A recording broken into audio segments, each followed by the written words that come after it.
Assalamualaikum warahmatullahi wabarakatuh. Selamat sore rekan-rekan sekalian.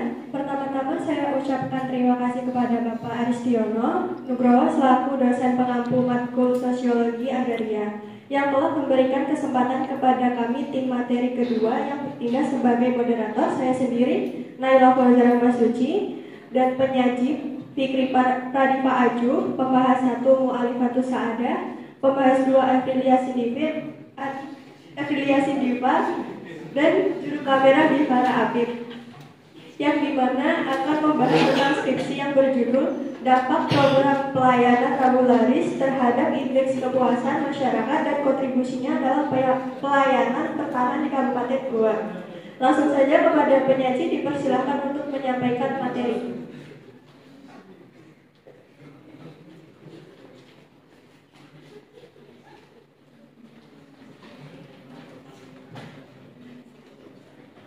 Baik, terima kasih atas kesempatan yang diberikan.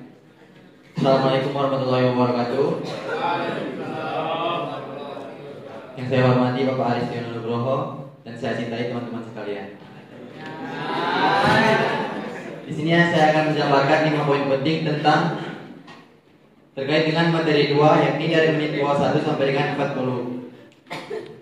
Langsung saja yang pertama, misi dari Kantor Pertanahan Kabupaten Goa yaitu mengembangkan dan menyelenggarakan kebijakan pertanahan. Hal ini sejalan dengan teori interaksi simbolik bahwa manusia bertindak terhadap sesuatu berdasarkan makna-makna yang ada pada sesuatu itu bagi mereka. Poin yang kedua, kewajiban mendaftarkan akta dilakukan oleh pemohon. Ini terjadi pada saat program Rabularis. Ini dikarenakan Rabularis hanya dikhususkan oleh pemohon. Tetapi menurut PP 24 tentang pendaftaran tanah, seharusnya yang mendaftarkan akta adalah PPAT. Dikarenakan ada kebijakan, akhirnya pemohon dibolehkan. Hal ini sejalan dengan teori paradigma definisi sosial, yakni teori aksi, di mana tindakan manusia muncul dari kesadarannya sendiri sebagai subjek dan dari situasi eksternal dalam posisinya sebagai objek. Poin ketiga, pelayanan Rabularis atau layanan sehari jadi dilaksanakan hingga perjanjian pendaftaran, sehingga pemohon harus dibatasi. Hal ini berkaitan dengan teori aksi bahwa manusia memilih, menilai, dan mengevaluasi tindakan yang telah, sedang, dan akan dilakukannya. Di sini petugas pelayanan itu mengevaluasi bahwasannya pemohon itu harus dibatasi karena akan terjadi membludak pemohon. Langsung saja poin keempat, kegiatan pengukuran program Rabularis tidak bisa diselesaikan dalam waktu 1 hari. Hal ini berkaitan juga dengan teori aksi, di mana manusia memilih, menilai, dan mengevaluasi tindakan yang telah, sedang, dan akan dilakukan.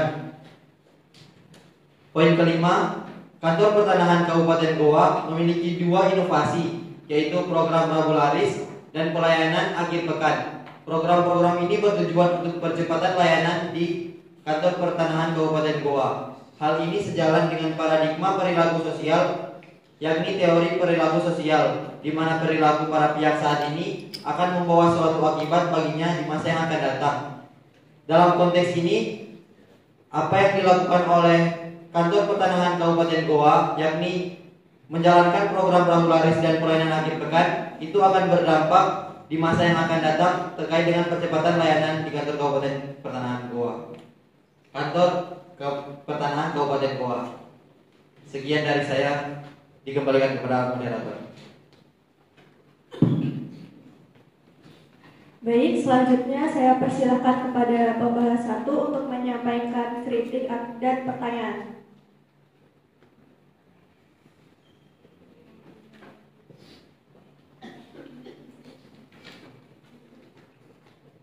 Baik, terima kasih kesempatan yang telah diberikan oleh moderator.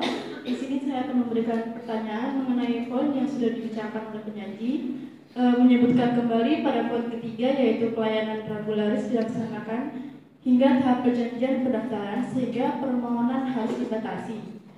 Pada poin tersebut, apabila dikaitkan dengan teori sosiologi, yakni teori paradigma definisi sosial, yaitu teori fenomenologi, di mana suatu aturan dibuat untuk mengendalikan tindakan para pihak dan untuk mendapatkan hasil maksimal. Hasil tersebut merupakan interpretasi kejadian yang dialami.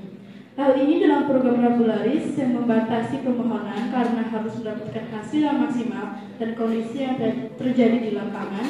Maka pertanyaannya, program Rabularis itu kan dibatasi. Kira-kira berapa permohonan yang dapat dilayani di kantor pertanahan tersebut dalam sehari, dan jika dibatasi, apakah akan tetap efektif mengatasi masalah pelayanan publik di kantor pertanahan? Sekian, terima kasih. Saya kembalikan kepada moderator. Silakan kepada penyaji untuk memberikan tanggapan. Oke.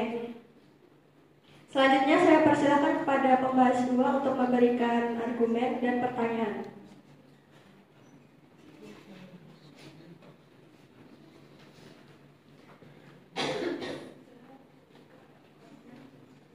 Terima kasih atas kesempatan yang telah diberikan kepada saya sebagai pembahas 2 untuk bertanya kepada penyaji terkait poin keempat tentang kegiatan pengukuran pada program Rabularis yang tidak bisa diselesaikan dalam 1 hari saja, di mana hal ini berkaitan dengan teori aksi. Pertanyaannya, kenapa kegiatan pengukuran ulang dari program Rabularis tidak bisa terselesaikan dalam 1 hari?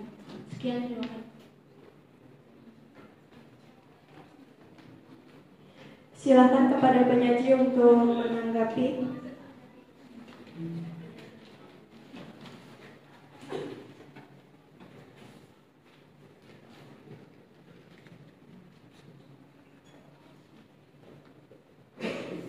Baik, di sini saya akan menjawab dulu pertanyaan pertama, yakni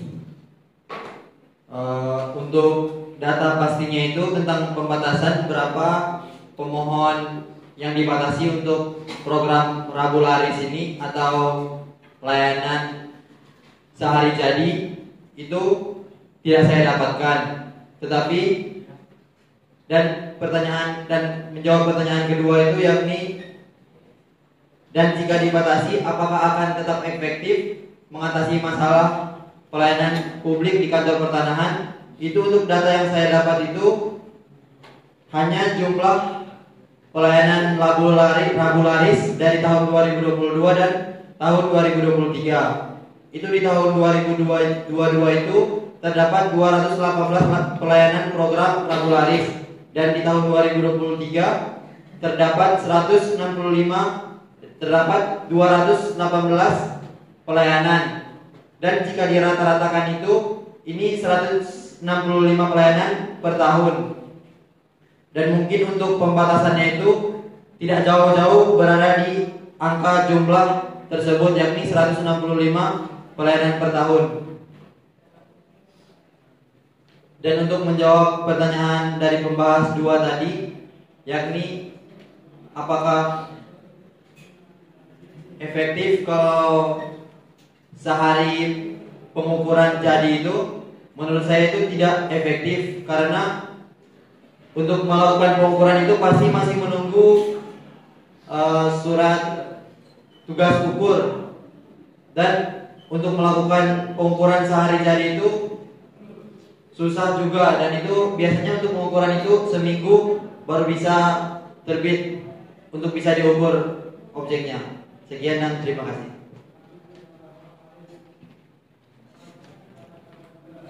Baik, terima kasih kepada penyaji yang telah menanggapi pertanyaan dari pembahas 1 dan 2. Terima kasih juga kepada pembahas 1 dan 2 yang telah memberikan pertanyaan. Serta terima kasih kepada rekan-rekan sekalian yang telah mendengarkan.